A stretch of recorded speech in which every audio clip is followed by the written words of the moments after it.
नमस्ते मेरे प्यारे विद्यार्थियों और दोस्तों, आप सभी का मेरे चैनल हिंदी विद दीप्ति मेहता में हार्दिक स्वागत एवं अभिनंदन। तो बच्चों, हम पढ़ रहे थे आरबीएससी की कक्षा 10 की पुस्तक क्षितिज का पाठ 6 तक हमने पढ़ लिया था। काव्यखंड हमारा शुरू था। काव्यखंड में हमने 6 काव्यखंड के पद्य पढ़ लिए थे। आज हमारा 7वां पाठ है, जिसके अंतर्गत सूर्यकांत त्रिपाठी निराला जी की 2 रचनाएं हैं, अभी न होगा मेरा अंत और मातृवंदना, जिसमें से आज हम जिसका अध्ययन करने जा रहे हैं वह कविता है अभी न होगा मेरा अंत। तो पहले कविता शुरू करने से पहले हम जान लेते हैं कि निराला जी का जीवन परिचय क्या है। तो चलो हम जान लेते हैं। इसमें निराला जी का जीवन में जो जन्म है वो 1896 बताया, और किसी किसी किताब में 1899 भी दे रखा है। दोनों दे रखे हैं, 1896 और 1899। चलो शुरुआत करते हैं अपन। छायावाद के प्रमुख कवियों में निराला उपनाम से प्रसिद्ध सूर्यकांत त्रिपाठी, निराला उनकी उपनाम था, का जन्म बसंत पंचमी को बंगाल के मेदिनीपुर जिले में हुआ। अब पारिवारिक गांव उनका गढ़ाकोला था, जो उन्नाव उत्तर प्रदेश में था। उनकी औपचारिक शिक्षा हाई स्कूल तक हुई। तदुपरांत हिंदी, संस्कृत तथा बांग्ला का अध्ययन स्वयं किया।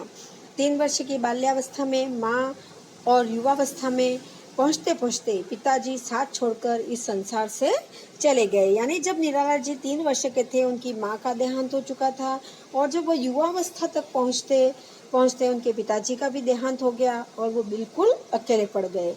प्रथम विश्व युद्ध के बाद फैली महामारी में पत्नी, भाई, भाभी और चाचा भी चल बसे। यानी उनकी पूरी फैमिली खत्म हो चुकी थी, वह अकेले ही बचे थे और उनकी एक पुत्री बची थी। अंत में पुत्री सरोज की मृत्यु से निराला को भीतर तक झकझोर दिया। उनकी पुत्री का नाम था सरोज, और सरोज की जब मृत्यु हो जाती है तो निराला जी है वो भीतर तक हिल जाते हैं। उनके ऊपर उनके विरह में उन्होंने सरोज स्मृति, जो संसार का सबसे, भारत का या संसार का सबसे बड़ा शोक गीत है, जिसने सरोज को किस तरह ब्याह करवाया और सरोज किस तरह दुनिया को अलविदा किया, उनका पूरा वर्णन इसमें किया गया है। अपने जीवन में निराला ने मृत्यु का जैसा साक्षात्कार किया था, उसकी अभिव्यक्ति उनकी कई कविताओं में दिखाई देती है। विषम परिस्थितियों में भी उन्होंने जीवन से समझौता न करते हुए अपने तरीके से ही जीवन जीना बेहतर समझा। कविता के साथ साथ उपन्यास, कहानी, आलोचना विधाओं को लिखने वाले निराला मूलतः कवि थे। उनकी कविताओं में जीवन का यथार्थ चित्रण, यथा मानव की पीड़ा, परतंत्रता के प्रति तीव्र आक्रोश, अन्याय तथा विषम जीवन परिस्थितियों के प्रति संघर्ष करने की अदम्य गुंज सुनाई देती है। कहा जाता है कि सूर्यकांत जी त्रिपाठी निराला को छायावाद का महेश कहा जाता है। यह छायावाद के बृहत्त्रयी में से एक थे, जिसमें बृहत्त्रयी में 3 लोग थे, पंत, प्रसाद और निराला। तो निराला जी को छायावाद का महेश कहा जाता है। निराला जी के पिताजी का नाम राम सहाय त्रिपाठी था। अब इनकी कुछ कृतियों के बारे में अपन जान लेते हैं। इनकी कृतियाँ, प्रसिद्ध कृतियाँ थी अनामिका, परिमल, गीतिका, तुलसीदास, कुकुरमुत्ता, रानी और कानी, नए पत्ते, राम की शक्ति पूजा, अर्चना, आराधना। ये तो उनके कुछ कविता संग्रह है। बेला, अणिमा, जूही की कली आदि सब क्या है, इनके कविता संग्रह है। इनके गद्य है चतुरी चमार, प्रभावती, बिल्लेसुर, बकरिहा, चोटी की पकड़, काले कारनामे आदि इनके गद्य खंड है। इनकी पूरी रचनावली है वो 8 खंडों में विभक्त है, जो निराला रचनावली के नाम से प्रकाशित है। इन्होंने समन्वय एवं मतवाला पत्रिका का संपादन भी किया, और अंतिम में सन 1961 में इलाहाबाद में इनका देहांत हो चुका था। अब आगे हम जान लेते हैं इनके बारे में कुछ और, कि इनकी कुछ रचनाएं बहुत क्लिष्ट थी तो कुछ रचनाएं अत्यधिक सरल थी।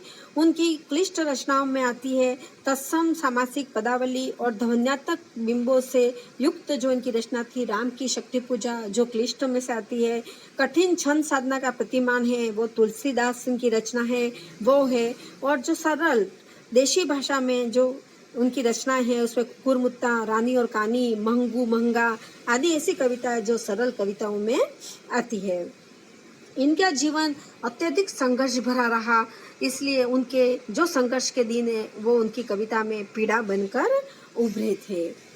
इन्होंने सबसे पहले मुक्त छंद की रचना का सूत्रपात किया। उन्होंने मुक्त छंद की कविता लिखी। मुक्त छंद यानी बिना छंद की कविता लिखने का श्रेय निराला जी को जाता है। उससे पहले छंद में आबद्ध कविता लिखी जाती थी, पर निराला जी ने शुरुआत की छंद मुक्त कविता की रचना। सबसे पहली उनकी छंद मुक्त कविता जो है वो जूही की कली है।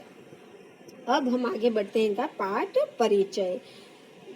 कवि निराला जी की प्रस्तुत कविता अभी न होगा मेरा अंत जीवन की युवावस्था को अभिव्यक्त करते हुए हृदय की जीवंतता को प्रकट करती है।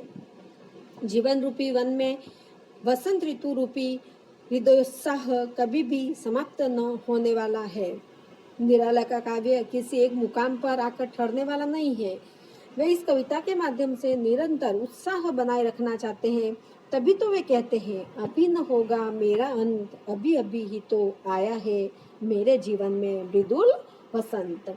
जीवन का यह पड़ाव हाथ पर हाथ रखकर बैठने के लिए न होकर जीवन के कर्म सौंदर्य को निष्ठापूर्वक बढ़ाते रहने के लिए है।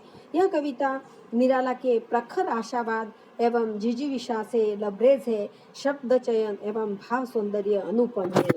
यानी इतना कष्ट पड़ने के बाद भी निराला जी आशावादी थे कि जीवन में मैं बहुत आगे बढ़ूंगा, बहुत कुछ करके दिखाऊंगा। उनमें जीने की जो जिजीविषा थी, जो ललक थी, वो अत्यंत तीव्र थी। और वो हमेशा कहा करते थे कि अभी तो मेरा अंत नहीं होगा, मैं बहुत कुछ आगे करने वाला हूँ। तो चलो बच्चों, इसी भाव से प्रेरित कविता आज हम शुरुआत करने जा रहे हैं। अभी न होगा मेरा अंत।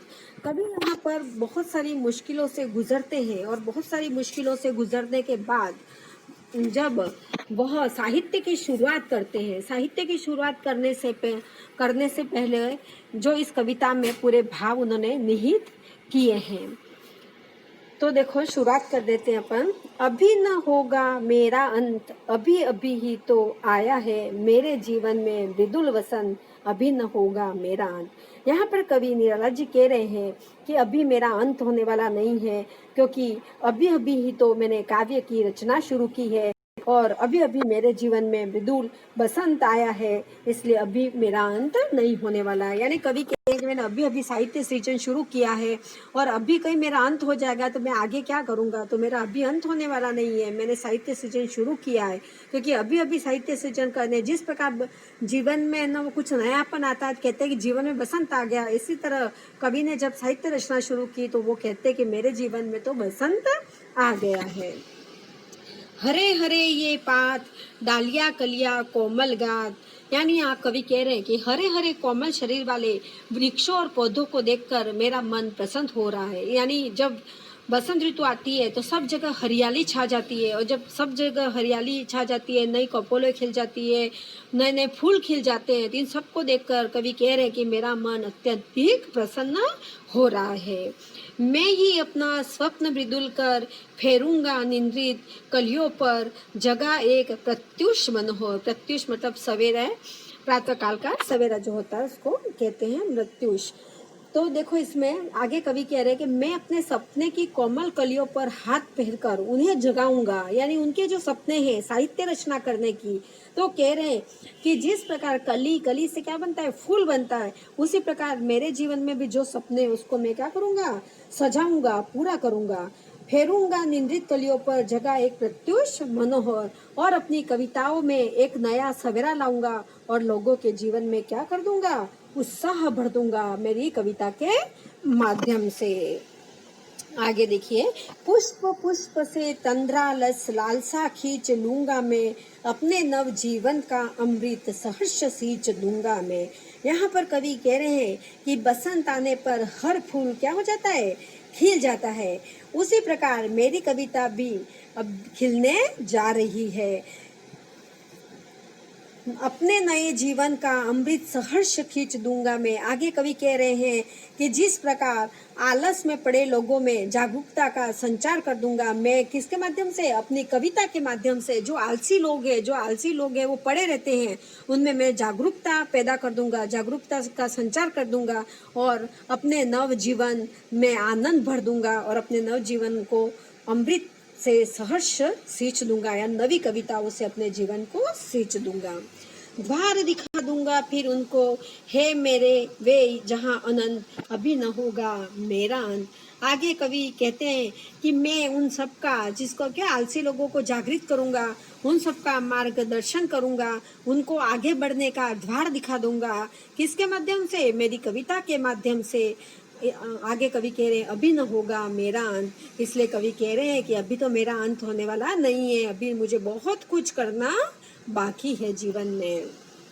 आगे देखो, मेरे जीवन का यह है जब प्रथम चरण, इसमें कहाँ मृत्यु है, जीवन ही जीवन, अभी पड़ा है आगे सारा यौवन।